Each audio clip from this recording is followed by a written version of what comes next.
ഈന്തപ്പനക്കുലകളുടെയും മുന്തിരിപ്പൂവള്ളികളുടെയും ശീതളച്ചായയിൽ അങ്ങ് മദീന മുനവ്വറയിൽ അന്ത്യവിശ്രമം കൊള്ളുന്ന ലോകത്തെ കോടാനുകോടി മുസൽമാന്മാരുടെ ചങ്കിലെ ചോരയായ കരളിന്റെ കഷ്ണമായ ജീവന്റെ തുടിപ്പായ ഹബീബുന റസൂലുള്ളാഹി സ്വല്ലല്ലാഹു അലൈഹി വസല്ലമ തങ്ങളുടെ 1488ാമത് ജന്മദിനത്തോടനുബന്ധിച്ച് മുഗൾ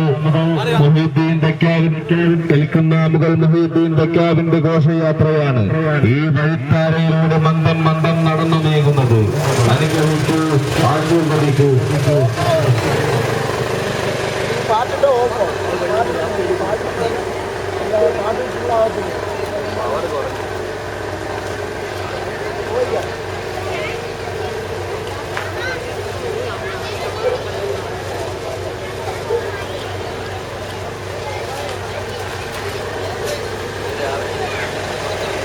ഞാൻ പറഞ്ഞില്ല ജനറേറ്റർ എടുക്കാൻ കുറച്ച്